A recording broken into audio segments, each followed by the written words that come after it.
BC Bearings, a CK Birla Group company. Hello and welcome friends, sports time में आपका स्वागत है। विराट कोहली के सितारे बुलंदी पर हैं। जी क्यों हैं बुलंदी पर? भाई आजकल वो अध्यात्म की तरफ जो बढ़ रहे हैं। भाई रन बना रहे हैं, मगर अच्छी बात यह है कि पांव जमीन पर हैं। क्यों? क्योंकि हम आपको बताते हैं किस तरीके से विराट कोहली को मैच जीतने के बाद न्यूजीलैंड वहां पर जो है अच्छा परफॉर्मेंस करने के बाद न्यूजीलैंड में धर्मशाला में थोड़ा वक्त मिला तो टीम का साथ छोड़कर वो एक आश्रम चले गए। पूरी खबर पहले आप बताइए, उसके बाद उस पर चर्चा करेंगे। बिल्कुल सही बात है। न्यूज दिखा दीजिए, विराट कोहली कहां पहुंचे हैं, किसके आश्रम में पहुंचे हैं।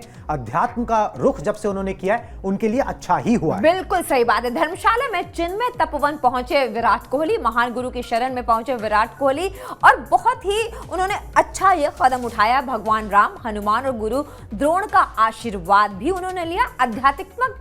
आध्यात्मिक रुख करने के बाद बोला है उनका बल्ला। वर्ल्ड कप 2023 में सबसे ज्यादा 354 रन विराट के नाम हो गए हैं। तो अध्यात्म की तरफ जो बढ़े हैं तब से उनके मन में जो शांति आई है, मुझे लगता है कि एकाग्र होकर जिस तरीके से उन्होंने रन बनाना शुरू किया है, ये उनके लिए एक बहुत ही ज्यादा अच्छा कदम रहा है। भगवान राम, हनुमान और गुरु द्रोण का आशीर्वाद उन्होंने लिया है। बिल्कुल, आपको पूरी खबर बता दें। 10 किलोमीटर दूर है, मतलब कि एक जगह धर्मशाला से, वहां पर ये आश्रम है जहां पर विराट कोहली पहुंचे हैं। फुल फ्रेम अगर आप ये दिखा भी देना विजुअल, तो हम बता भी देंगे कि क्या पूरी कहानी है। जी दशहरे के पावन मौके पर विराट कोहली धर्मशाला से 10 किलोमीटर दूर भगवान श्री राम का आशीर्वाद लेने पहुंचे।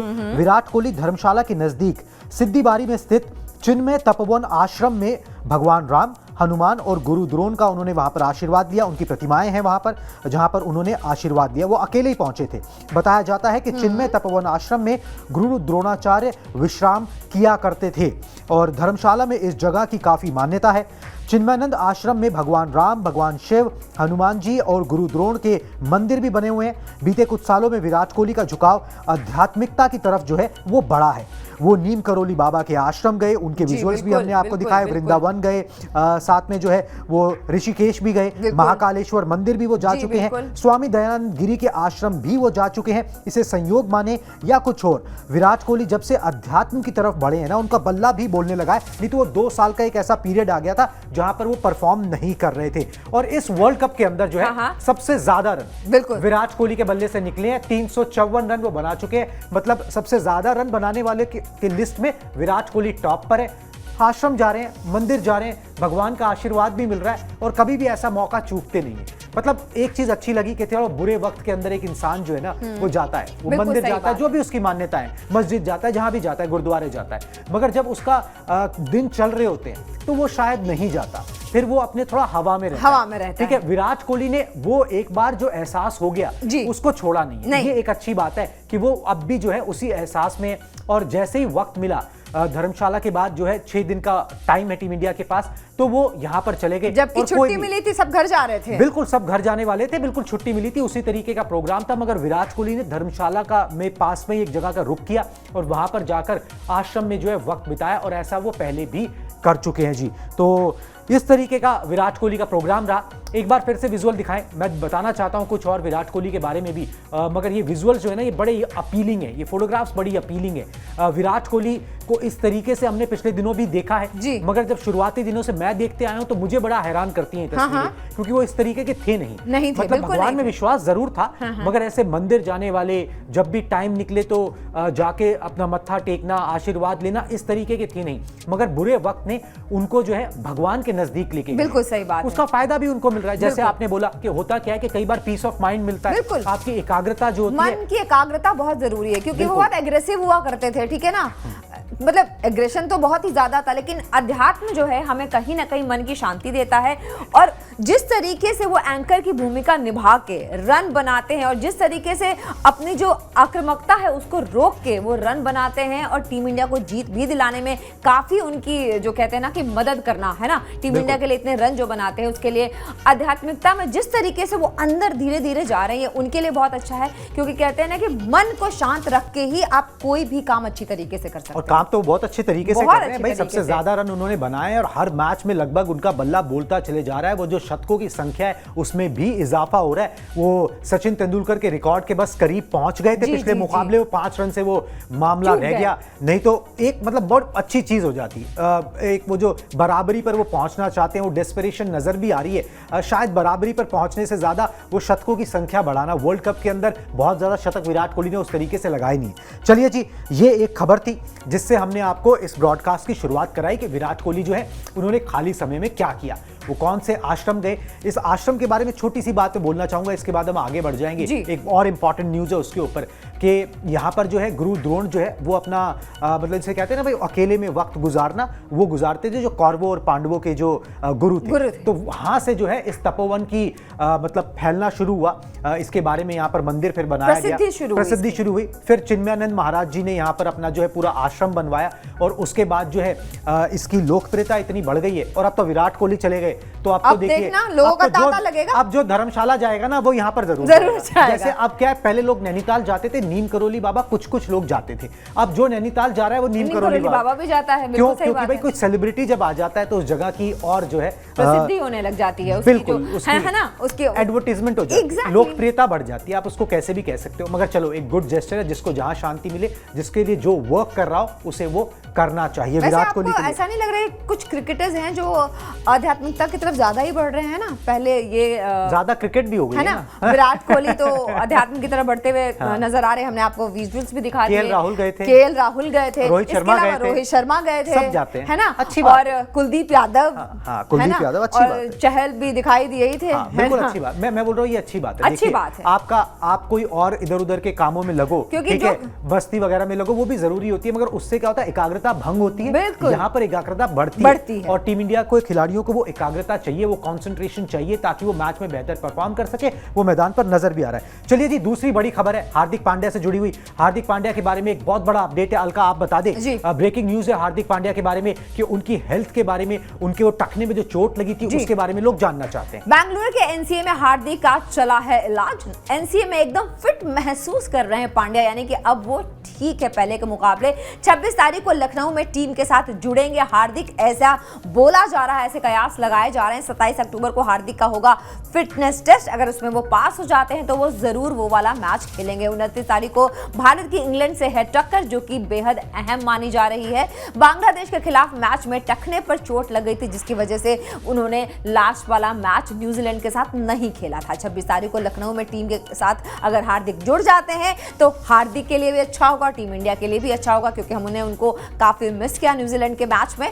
फिटनेस टेस्ट अगर पास हो जाएंगे तो प्लेइंग 11 में उनको जगह जरूर मिल जाएगी। और 29 तारीख को भारत का इंग्लैंड के साथ जो मुकाबला है उस मुकाबले में उनको हम देख पाएंगे। कुणाल, आपको क्या लगता है? वैसे तो बीच में ये भी बातें हो रही थी कि उनका इलाज इंटरनेशनल लेवल पे होने वाला है, मतलब इंडिया में उनका इलाज नहीं होगा, लेकिन अब बैंगलोर में इलाज चल रहा है, तो क्या है इसके बीच की कड़ी? देखिए, एनसीए में तो वो गए थे, नेशनल क्रिकेट अकेडमी में जाना बनता भी था, वो गए वहां पर। जैसे चोट लगी थी उसके बाद ही उनको नेशनल क्रिकेट अकेडमी रेफर कर दिया गया था स्कैन्स के बाद। वहां पर वो बेहतर महसूस कर रहे हैं, नॉर्मल महसूस कर रहे हैं। अच्छी बात यह कि कोई सीरियस बात नहीं है, जो लग रहा था कि कोई सीरियस चीज हो सकती है, मगर ऐसे कोई सीरियस बात है नहीं। तो 26 तारीख को टीम इंडिया 25 को पहुंच रही है, 26 को वो जो है वो जुड़ेंगे टीम के साथ। 27 को जो पहला प्रैक्टिस सेशन होगा, ऑप्शनल हो या फिर मैंडेटरी हो, जो भी हो, वहां पर हार्दिक पांड्या का एक फिटनेस टेस्ट करा लिया जाएगा। कितनी ईज से वो गेंदबाजी कर रहे हैं, कितनी मुश्किल हो रही है उनको गेंदबाजी करने में, कितना ईज है। फिर उसके बाद बल्लेबाजी भी करा के जो भी एक स्टैंडर्ड्स होते हैं, मिनिमम स्टैंडर्ड्स, वो मेट किए जाएंगे, देखे जाएंगे। वो उसमें भगा दौड़ा के भी देखा जाता है, सब चीजें की जाती हैं। अगर वहां पर रिपोर्ट ठीक आती है तो फिर वो जो मुकाबला है इंग्लैंड के खिलाफ लखनऊ में, वो मुकाबला वो खेल सकते हैं। अगर वो फिटनेस टेस्ट में पास नहीं होते हैं तो फिर उनको अभी और जो है देखा जाएगा, अभी उनके साथ रिस्क नहीं लिया जाएगा, क्योंकि वो टीम के लिए बहुत इंपॉर्टेंट है। बिल्कुल सही बात है, इसीलिए कहा जा रहा है कि अगर फिटनेस टेस्ट में वो पास हो जाते हैं तो प्लेइंग 11 में उनको जगह मिलेगी। वैसे हार्दिक पांड्या की जो बॉडी है वो काफी फ्रेजाइल है, तो हमें भी डर लग रहा था, लेकिन चलिए फॉर्चुनेटली अगर डॉक्टर्स ने कहा है कि वो पहले के मुकाबले बेहतर हैं और अगर फिटनेस टेस्ट देने के लिए तैयार हैं तो इसका मतलब ये तो जरूर होगा कि वाकई में हालत उतनी बुरी नहीं थी जितनी हमें समझ में आ रही थी, है ना। क्योंकि जब वो तैयार है फिटनेस टेस्ट देने के लिए, तो फिटनेस टेस्ट देने के लिए भी तैयार होना बड़ी बात होती है। बिल्कुल फिटनेस टेस्ट देने के लिए तैयार हैं, और बिल्कुल वो देखो कौन नहीं चाहेगा। आपकी टीम अच्छा कर रही है, आप अच्छा कर रहे हो, सब कुछ तो बढ़िया चल रहा रहा है, उस टीम का हिस्सा, उस प्लेइंग 11 का हिस्सा हर कोई होना चाहेगा। अनफॉर्चुनेटली वो चोट लग गई, मगर उस चोट से अब वो उभर चुके हैं, टीम का बैलेंस बहुत अच्छा हो जाता है। मगर हार्दिक पांड्या वापस आ जाएंगे तो सिरदर्दी रोहित शर्मा की बढ़ जाएगी कि भाई अब आप हार्दिक को तो लोगे क्योंकि वो बैलेंस अच्छा कर देते हैं, मगर फिर आप शमी को लोगे कि नहीं लोगे? नहीं, शमी को तो लेंगे। तो फिर आप सूर्य कुमार यादव को तो चलो भाई ऑटोमेटिकली आप इस तरीके से एडजस्ट कर लोगे, मगर फिर शमी को आप लोगे कि नहीं लोगे? आप 4 पेसर्स के साथ लखनऊ की पिच पे थोड़ी ना जाओगे, आप वहां पे तो अश्विन को खिलाने का मौका है, वो एक अलग डिबेट है। मगर ये है कि आपका एक हरफनमौला खिलाड़ी, एक ऑलराउंडर खिलाड़ी वो तैयार हो जाएगा ताकि आपका बैलेंस ठीक हो जाए, आपको और कुछ करने की उस तरीके से जरूरत ना पड़े। तो ये बहुत इंपॉर्टेंट है। हार्दिक पांड्या एनसीए में है, वहां पे डॉक्टर्स की देखरेख में, फिजियो की देखरेख में, और वहां पर से रिपोर्ट पॉजिटिव सारी अच्छी आ रही है। टीम इंडिया के लिए बढ़िया खबर है। और अब वो टीम 25 को लखनऊ पहुंचेगी, 26 को हार्दिक पहुंचेंगे और 27 को उनका फिटनेस टेस्ट होगा। उसके बाद आगे की राह जो है वो देखी जाएगी कि अब यहां पर उनको खिलाना है या नहीं खिलाना, उतारना है मैदान पर या नहीं उतारना इंग्लैंड के खिलाफ। बिल्कुल सही बात है। तो ये थी मोटी मोटी खबर हार्दिक पांड्या के बारे में, क्योंकि उनके फैंस जानना चाहते थे कि आखिरकार उनकी चोट कितनी बुरी है, उनकी चोट कब ठीक होगी। बहुत सारे लोगों के सवाल थे, तो उनके सवाल के जवाब उनको दे दिए गए हैं। और हम भी चाहते हैं कि हार्दिक पांड्या खेलें, क्योंकि जिस इंटेंट से वो खेल रहे थे उनका होना जरूरी है टीम में। बिल्कुल उनका होना जरूरी है जी। और हार्दिक पांड्या के बाद जो है एक बड़ी एक इंपॉर्टेंट चीज है, एक खुशखबरी है टीम इंडिया के लिए। बताएं। मतलब इस एक तरीके से आप ले लीजिए, जो लेफ्ट आर्म पेसर्स की परेशानी नहीं थी टीम इंडिया को, वो लेफ्ट आर्म पेसर्स की परेशानी आपने नोटिस किया? न्यूजीलैंड में 5 मुकाबले हो गए हैं, 5 मुकाबले हो चुके हैं और लेफ्ट आर्म पेसर्स की परेशानी ना कहीं से हवा हो गई। अब वो left arm pacer, left arm spinner कोई परेशान नहीं कर रहा। वो जो बाएं हाथ की जो गुत्थी थी, उल्टे हाथ की जो गुत्थी जिसे कह रहे थे हम सब लोग, वो सुलझ गई है। 2019 से नहीं सुलझी थी।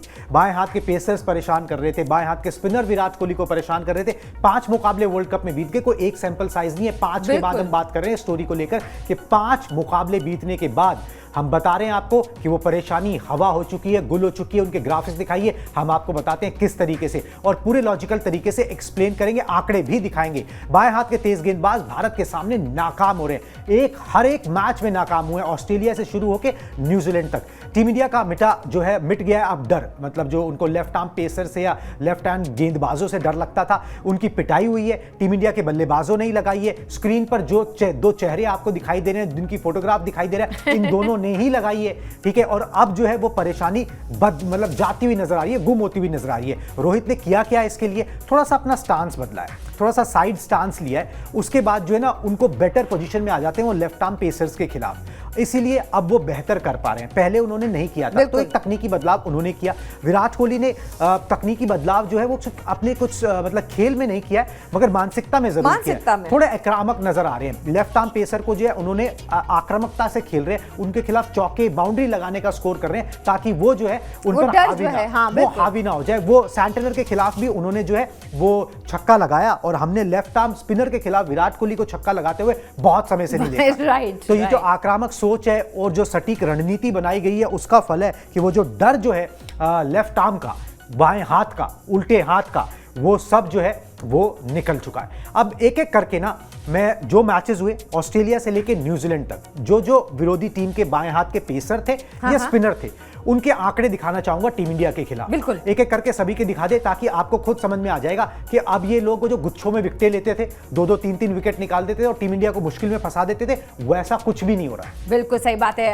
हम सबसे पहले बात करेंगे ट्रेंट बोल्ट की, जहां इन्होंने 10 ओवर फेंकने के बाद कोई मेडल नहीं दिया और 60 रन इन्होंने साथ में दिए, विकेट 1 लिया और इकॉनमी रही 6 की। तो देख लीजिए ये एक नॉर्मल, मतलब कम से कम बोल्ट जिस तरीके के आक्रामक गेंदबाज हैं उनसे तो बहुत अच्छी उम्मीद की जा रही थी, लेकिन देखिए बिल्कुल पिट गए। 60 रन उन्होंने दिए हैं 10 ओवर में, मात्र 1 विकेट उनको मिला और 6 की इकॉनमी रही। और छक्का भी खाया रोहित शर्मा, छक्का भी खाया। मतलब कि ऐसा नहीं कि डर के खेले हैं, मतलब 6 की इकॉनमी से आपको डर हमें था। हाँ, मतलब टीम इंडिया के बल्लेबाज जो है आक्रामक खेल रहे हैं, यही कारण है कि भाई यहाँ पर जो है लेफ्ट हैंडर्स परेशान नहीं कर रहे। चलिए जी, बाकी ग्राफिक्स भी फटाफट से दिखा दीजिए। ट्रेंट बोल्ट तो हमने दिखाई दिया। शाहिन शाह अफरीदी 6 ओवर फेंकने के बाद कोई मेडल इन्होंने नहीं दिया, रन 36 इन्होंने देखे, 2 विकेट हासिल किए, इकॉनमी इनकी भी 6 की रही। तो यहाँ पे देखिए पिटाई भी लगी, हालांकि 2 विकेट लिए हैं इन्होंने, लेकिन हाँ ये जिस तरीके से डराया करते थे इंडियन बैट्समैन को, क्योंकि लेफ्ट आर्म का जो डर था वो कहीं ना कहीं निकला है। चलिए अब हम देखेंगे मिचेल स्टार्क, मिस्टर खतरनाक, 8 ओवर फेंकने के बाद 31 रन इन्होंने देके सिर्फ 1 विकेट लिए, इकॉनमी 3.87 की। तो इनसे भी काफी डर था, लेकिन इनका भी डर इस बार बिल्कुल भी नहीं चला है। इनका भी डर जो है ना वो फाख्ता होता हुआ नजर आया। चलिए अब कोई और आंकड़े हैं तो वो भी देख लेते हैं।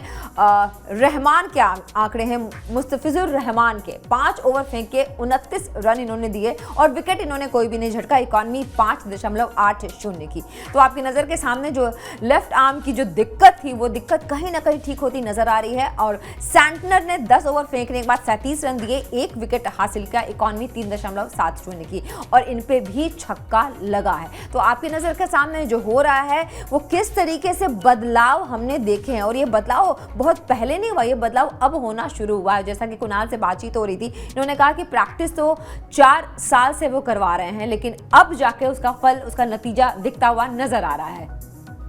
बिल्कुल उसका नतीजा मिलता हुआ नजर आया। जिस तरीके से लेफ्ट आर्म गेंदबाजों की पिटाई लगाई है टीम इंडिया ने, ठीक है आप कहोगे कुछ की इकॉनमी अच्छी है, मगर वो गुच्छों में विकेट नहीं निकाल पा रहे। मेन तो विकेट लेना था ना इनका। मेन विकेट लेना था। वो जो शुरुआत में विकेट ले जाते थे, पहले 10 ओवर के अंदर 15 ओवर के अंदर खेल कर देते, बैकफुट पर टीम इंडिया को धकेल देते थे, उस तरीके की चीजें जो है वो नजर नहीं आ रही। तो लेफ्ट हैंडर्स जो है, जो बाएं हाथ की गुत्ती थी वो एक तरीके से सुलझ गई है, उसका कोई भी असर जो है वो टीम इंडिया के बल्लेबाजी पर नहीं पड़ रहा। एक ये डेलिब्रेट अटेम्प्ट लिया गया, एक स्ट्रैटेजाइज किया गया, रणनीति बनाई गई कि उनके खिलाफ जो है आक्रामक रणनीति रखी जाएगी, बहुत ज्यादा सोच समझ के ओवर थिंक करके नहीं खेला जाएगा, वो रणनीति काम करती हुई नजर आ रही है। और 5 मुकाबलों के बाद हम आपको ये गेंदबाज दिखा रहे हैं, मतलब एक अच्छा खासा सैंपल साइज होता है 5 का, उसके बाद ये कंक्लूजन निकाला जा सकता है कि वो जो 3-4 साल से जो डर चला आ रहा था, जो खौफ कई बार सच हुआ, वो अब इस वर्ल्ड कप में तो थे। और वो इस वर्ल्ड कप में अब नजर नहीं आ रहा है। बिल्कुल नजर नहीं आ रहा जिस तरीके से टीम इंडिया परफॉर्म कर रही है। चलिए जी, ये हमने बात करी खिलाड़ियों की जो परेशान अब नहीं कर रहे और टीम इंडिया उनके ऊपर चढ़कर खेल रही है। रोहित और विराट ने जो एक डेलिब्रेट कोशिश की है वो कामयाब होती हुई बिल्कुल यहां पर नजर आ रही है। मगर एक मैं चीज बोलना चाहूंगा, एक तरफ तो टीम इंडिया है जिनकी कोशिशें कामयाब होती नजर आ रही है, दूसरी तरफ पाकिस्तान की टीम है जिनकी हर कोशिश नाकाम होती हुई नजर आ रही है। ठीक है, और वो नाकामी जो है ना, उसका ठीकरा जो है ना अब उनके खाने पे फोड़ दिया गया है कि भाई अब ये क्या खा रहे हैं, ये देखो, ये चेक किया जाए कि ये खा क्या रहे हैं। चलिए जी, आपको पहले खबर बताते हैं, उसके बाद बताएंगे कि मजेदार किस्सा है क्या और किसने ये सारी बातें बोली हैं। आपको बता देते हैं कि पाकिस्तान टीम के बारे में किसने ये सारी बातें बोली हैं, मतलब कोई ढकी छुपी बात नहीं है। वसीम अकरम ने ये बातें बोली है। भाई ग्राफिक्स प्ले कर दो, अकरम पॉइंटर GFX आपको मिल गए होंगे, उनको प्लीज प्ले कर दीजिए। वसीम अकरम ने खिलाड़ियों के खान पान पर जो है वो सवाल उठाए हैं। ठीक है, वसीम अकरम ने बोला है कि भाई ये क्या खाते हैं, ये टेस्ट करने की जरूरत है। वही पाकिस्तानी चैनल पे वो जो गेस्ट बने हुए हैं वहां पर ये सारी बातें बोल रहे हैं। गुस्से में थे, ऑब्वियसली गुस्सा आएगा, अफगानिस्तान से हार जाना, अफगानिस्तान से काला अध्याय एक तरीके से पाकिस्तान क्रिकेट में। मैं उन्होंने बोला जी मैदान पर 8 किलो चिकन खाकर उतर जाते हैं खिलाड़ी। ठीक है, इनके मुंह देख लो इतने बड़े बड़े हो गए। तो उन्होंने बोला कि मैं करना नहीं चाहता, मगर मैं एक एक का नाम लेके गिना सकता हूं कि कौन मतलब क्या खा रहा होगा, क्या खा रहा होगा, कितना खा रहा होगा, अपनी फिटनेस पर ध्यान नहीं दे रहा। यहां तक उन्होंने बोल दिया, मतलब ये तो मजाक मस्ती में बात बोली कि जो इंडिया में उनको बिरयानी मिल रही है ना, जो पहले हैदराबाद में मिली फिर बैंगलोर में मिली, ठीक है, इस बिरयानी को खा खा के ना जो खिलाड़ी मोटे हो गए हैं, फील्डिंग नहीं हो पा रही, क्योंकि fielding is directly related to fitness. ठीक है, ये चक्कर है। 2 साल से पाकिस्तानी खिलाड़ियों का कोई भी फिटनेस टेस्ट नहीं हुआ है। ये भी वसीम अकरम ने खुलासा किया, बिल्कुल खुलासा किया जी उन्होंने, और ये वाकई कंसर्न है, क्योंकि अगर आप कॉम्पिटिटिव क्रिकेट खेल रहे हो तो आपका फिटनेस टेस्ट होना चाहिए और रैंडमली होना चाहिए, जरूरी है। और होता है, वो टीम इंडिया के खिलाड़ियों का भी होता है। पाकिस्तान में पहले जब मिसबाउल हक कोच थे तब हुआ करता था, मगर अब होना बंद हो गया। उस समय बड़ी कंप्लेंट रहती थी, भाई कभी भी टेस्ट ले लेते हैं, कभी भी बोलते हैं ये करके दिखाओ। ठीक है, तो पाकिस्तान को वर्ल्ड कप में जो लगातार तीसरी हार मिल गई है, तरह तरह की बुराइयां हो रही है, हर तरीके से टीम को खींचा जा रहा है, कप्तान की बुराई हो रही है, खिलाड़ियों की हो रही है, उसमें से एक ये बुराई भी है। थोड़े से मजाकिया लहजे में आप इसे ले सकते हैं, मगर बात सही है कि अगर आप इंटरनेशनल क्रिकेट खेल रहे हो, आपकी फिटनेस उस लेवल की नहीं है, आप थके हुए हो, आपको फटीग है, तो फिर आप अपना बेस्ट नहीं दे पाओगे। मुझे लगता है ना कुणाल कि खाना तो चलो कोई बात नहीं, वैसे पाकिस्तान में भी बहुत अच्छी बिरयानी मिलती है, तो ऐसा नहीं है कि मतलब बिरयानी की वजह से, है ना, मतलब वैसे भी पाकिस्तान का खाना तो बहुत मशहूर है ना, बहुत अच्छा खाना होता है। तो ऐसा तो है नहीं कि खाने की वजह से हो रहा। मुझे लगता है कि पाकिस्तान ने इतनी क्रिकेट खेली है ना पिछले दिनों, तो ये फटीग जो है ये उसका आफ्टर इफेक्ट है। बिल्कुल जी, उसका आफ्टर इफेक्ट है। और मैं चाहूंगा कुछ विजुअल्स भी दिखा दें किस जी, तरीके दिखा से दीजिए, वो अफगानिस्तान से हारे, किस तरीके से वो एक तरीके से काला अध्याय है बिल्कुल, पाकिस्तान क्रिकेट में। मतलब वर्ल्ड कप में तीसरी बार ऐसा हुआ कि पाकिस्तान के साथ अपसेट हुआ। 99 में हुआ था, बांग्लादेश ने किया था, 2007 में आयरलैंड ने किया था, उसके बाद 2023 में ये बांग्लादेश ने कर दिया है। इसे अपसेट कहो ये रो रहे या हैं। मतलब ऑलमोस्ट इन टीयर्स ना। उसके बाद आप दिखा नहीं सकते ना, Obviously, मतलब क्या रह गया। आप इंडिया से हारे, चलो ठीक है, वो किसी तरह बर्दाश्त क्योंकि हुआ, वो समझ में हजम आया कि हुआ। चलो ठीक है, हाँ। ऑस्ट्रेलिया से हारे, चलो वो भी एक समझ तगड़ी में टीम आता। थी। उसके बाद ये डर हमेशा से लग रहा था कि चेन्नई के चेपॉक स्टेडियम में अफगानिस्तान आपको फंसा सकता है, वो डर सच हो गया। बिल्कुल सही बात है। और ये आकलन, ये आशंका पहले से जताई जा रही थी कि ये तो इस मेरे तरीके मन का में भी हो थी। सकता है, और वही चीज सत्य हो गई। उसके बाद जो है फिर कुछ कहने सुनने को बच नहीं जाता है। मगर यहां पर फिर भी बाबर आजम बोल रहे हैं कि भाई क्रिकेट में कुछ भी हो सकता है और हम सेमीफाइनल में पहुंच सकते हैं। चलिए। टेक्निकली अगर वो आगे के 4 मैच जो बचे हैं वो जीते जीतेंगे तब, तो मगर पहुंचे। क्या वो साउथ अफ्रीका से जीत सकते हैं जिस तरीके की फॉर्म हाँ, में ये साउथ भी एक अफ्रीका सवाल है, ये है, भी जिस बहुत तरीके बड़ा की सवाल फॉर्म में पाकिस्तान है, तो इनकी टीम का बड़ा बुरा हाल है और खिंचाई होनी बनती है। पूर्व क्रिकेटर भी निराश है, देश उनका जो है वहां पे जो फैंस है वो भी लोग काफी आहत हैं। पैशनेट बहुत passionate ठीक है, हैं। और वो भी काफी आहत फील कर रहे हैं। जश्न का माहौल जो है वो अफगानिस्तान में है और मातम का एक तरीके से पाकिस्तान में, क्योंकि उनके फैंस की, उनके बोर्ड की, उनके एक्स क्रिकेटर्स की, सबकी उम्मीदें जो है बहुत बुरी तरह से टूटी है। टीम लगातार 3 मैच हारी है। जो एशिया कप से पहले, वर्ल्ड कप से पहले जो एशिया कप हुआ, उससे पहले वनडे रैंकिंग की नंबर 1 टीम थी। ये उनका, इसीलिए ये ज्यादा दुखद, इसीलिए इतना क्रिकेट खेल लिया है कि शायद वो फटीक से वो उभर ही नहीं पा रहे हैं। खाना तो बस एक जरिया बन गया है सुनाने का, वो तो खैर पता नहीं कौन कितना खा के आ रहा होगा। लेकिन जब फिटनेस नहीं है तो वैसे भी फिटनेस का टाइम उनको मिला भी नहीं। एक तौर से देखा जाए, लगातार जब आप क्रिकेट खेलते हो, जैसे आपने देखा होगा हमारे यहाँ बड़े बड़े खिलाड़ियों को आराम दिया गया, उनके यहाँ तो आराम जैसा कुछ है नहीं, वो जो लेके आए वही खेलते हैं। वही है जी, बिल्कुल वही है, उसी तरीके से चल रहा है। और मतलब बाल की खाल आप जितनी निकालना चाहो निकाल सकते हो। सच्चाई ये कि Pakistan has not live up to the expectation, और ये एक्सपेक्ट नहीं किया जाता। पाकिस्तान एक बड़ी टीम है वर्ल्ड क्रिकेट के अंदर, और उनका अच्छा करना जरूरी है, और एटलीस्ट एक कॉम्पिटिटिव नंबर है ना, वो जो होना बहुत जरूरी से है। भी वो हारे हैं तो वो बुरी तरीके से हारे हैं। ऐसा नहीं कि वो बस 1 रन 2 रन या काश ऐसा हो जाता, वो ऐसा हो जाता था ही नहीं। वो जिस तरीके से हारे हैं वो बहुत बुरे हाल थे। बिल्कुल बहुत बुरे हाल है जी। और अब पाकिस्तान को कुछ यहाँ से बहुत बड़े चेंजेस करने पड़ेंगे। मतलब जिस सोच के साथ वो क्रिकेट खेलते हैं, शायद कप्तान को भी बदलना पड़ेगा ताकि वो ट्रिकल डाउन इफेक्ट नीचे तक हो कि आप अपनी सोच बदलो। चलिए जी, पाकिस्तान की हार के बाद अफगानिस्तान की जीत की बात करनी बहुत जरूरी है। और वहां पर भी एक तरीके से पोस्टमार्टम हो रहा है ना कि भैया जीते कैसे, ठीक है, जीते कैसे। तो भारतीय हैं अजय जडेजा, पूर्व क्रिकेटर हैं, वो अफगानिस्तान टीम के मेंटोर हैं, उनकी बड़ी तारीफ हो रही है। मैं खबर दिखाता हूं, उसके बाद चर्चा करते हैं। सचिन तेंदुलकर ने भी उनकी तारीफ की है। अफगानिस्तान ने उलटफेर करते हुए पाकिस्तान को हरा दिया, ये हमने आपको बता ही दिया है जी। और बड़े अच्छे मार्जिन से और बड़े अच्छे तरीके से जीत हासिल की है। जीत में जो मेंटोर है अजय जडेजा, जो इसी वर्ल्ड कप में अफगानिस्तान टीम के साथ जुड़े, उनका भी बड़ा हाथ माना जा रहा है और उन्होंने बड़ी अच्छी भूमिका उसमें निभाई है। अफगानी खिलाड़ियों को शांत और कूल रहना सिखाया, क्योंकि अगर मिस्टर धोनी से पहले अगर कोई कूल थे, ठीक है, तो वो अजय जडेजा थे, ठीक है, जिन पे बड़ा टेंशन नहीं रहती, टेंशन लेनी नहीं देनी है बस उस तरीके का मामला उनका था। बाउंड्री लगाने वालों को मतलब अफगानिस्तान के जो खिलाड़ी हैं वो बाउंड्रीज लगाने के लिए जाने जाते हैं, चौके छक्कों में डील करते थे, बहुत ज्यादा गर्म जोश, मगर उनको सिंगल्स लेना, डबल्स लेना सिखाया, टिक्का रहना, 50 ओवर खेल के ही आना है, ये सारी चीजें जो होती है ना, जो वनडे क्रिकेट में बहुत जरूरी होती हैं, वो सिखाई और वो देखने को भी मिली। इसीलिए सचिन तेंदुलकर ने एक ट्वीट भी किया और कहा कि अफगानिस्तान के खिलाफ जो अफगानिस्तान ने जो खेल दिखाया है उसमें जडेजा की झलक दिखाई देती है। जिस तरीके से उन्होंने फील्डिंग की, जिस तरीके से फील्डिंग की, जिस तरीके से सिंगल्स भागे, डबल्स भागे, जिस तरीके का एक जुझारूपन था, वो जडेजा की झलक जो है वो दिखाई दी। वो उन्होंने जो ज्ञान दिया वो इंप्लीमेंट वो कर पाए। मैंने अजय जडेजा के साथ अलका बहुत शोज किए हैं। अच्छा। और अजय जडेजा की एक आदत है, हाँ। मैं बताना भी चाहता हूँ कि वो ना हर चीज को ना बड़े सिंप्लीफाई करके बोलते हैं। अच्छा, ठीक है, वो हर सरल भाषा में उनको ना मतलब ये चीज है, मैं इसे सिंप्लीफाई कर देता हूँ। वो हर बार यही बोलते हैं कि मैं इसे सिंप्लीफाई कर देता हूँ। फिर वो बता देते हैं कि अगर इस बल्लेबाज को आउट करना है, या करो ऐसी बॉलिंग कराओ, यहाँ फील्डर लगाओ और ऐसा ही करवाते रहो, आपको देखो विकेट मिलेगा, कोई ना कोई तो मिलेगा।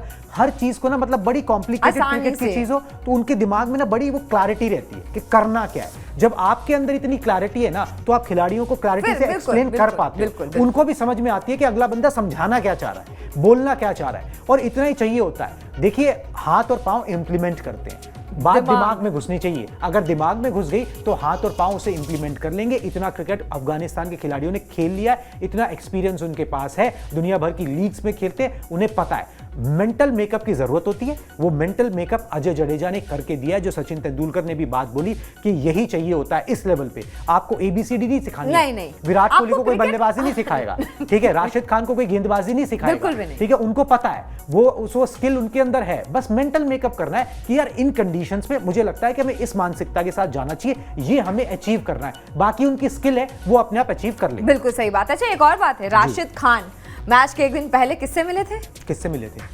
धोनी से मिले। एग्जैक्टली। तो वहाँ पे भी चेपॉक, tips? अब चेपॉक के मैदान पे कुछ टिप्स तो जरूर लिए होंगे, माही भाई है से, ना? हाँ? है ना? और बाकी काम बाबर आजम ने आसान कर बिल्कुल, दिया। और पिक्चर्स भी टॉस क्लिक जीत कराई के थी। क्या किया उन्होंने, ठीक है, टॉस जीत के बोला कि चलो जी हम पहले बल्लेबाजी कर लेंगे, क्या ठीक है? हो गया है? जबकि गेंदबाजी पता करना है, सब देख रहे हैं वो शुरुआत से हालांकि क्या हो रहा ड्यू है। का इफेक्ट उतना नहीं रहा जिसकी वजह से ये फैसला लिया जाता है, मगर फिर भी आप या तो टॉस जीत के ना 300 प्लस लगाते, ठीक है, तो बात थी। 280 भी बुरा टारगेट नहीं था, मगर पाकिस्तान जो मैचेस हारा है वो अपनी गेंदबाजी से हार रहा है, अपनी बिल्कुल, बल्लेबाजी से नहीं हार रहा। अपनी गेंदबाजी से वो ज्यादा हार रहा है। वो चोट जो है वो ज्यादा लग रही है, मगर full credit to the Afghan team, जिस तरीके से उन्होंने परफॉर्म किया। 2 मुकाबले वो जीत चुके हैं, 2 अपसेट वो कर चुके हैं, इंग्लैंड को हरा चुके हैं, पाकिस्तान को हरा चुके हैं, दोनों बड़ी टीमों बिल्कुल। को हराया है उन्होंने। सपना संजो सकते हैं, देखिए सच हो या ना हो, सपना जरूर देखना चाहिए। सपना संजो सकते हैं कि हम भी सेमीफाइनल में पहुंच पहुंचेंगे, सकते हैं। इस वर्ल्ड कप में नहीं, अगले में पहुंचेंगे, मगर सपना देखेंगे तभी तो पहुंचेंगे। बिल्कुल, और चलिए सपना जी, देखेंगे तभी पूरे होंगे। तभी पूरे होंगे। चलिए जी, अफगानिस्तान की टीम पहुंचेगी या नहीं पहुंचेगी, हम ब्रॉडकास्ट के अंत में पहुंच चुके हैं, ठीक है। अब हमको इजाजत दीजिए, आपसे दोबारा मुलाकात होगी। रिक्वेस्ट सिर्फ इतनी है कि स्पोर्ट्स 9 को सब्सक्राइब कर लीजिए और बेल नोटिफिकेशन की घंटी जरूर बजाइए, ताकि जब भी हम कोई लाइव कोई भी वीडियो आपके लिए लेकर आ रहे हैं तो आपको पहले से पता लग जाए, आप अपडेटेड और इन्फॉर्म्ड रहेंगे, ये हमारा वादा है। Tata bye bye.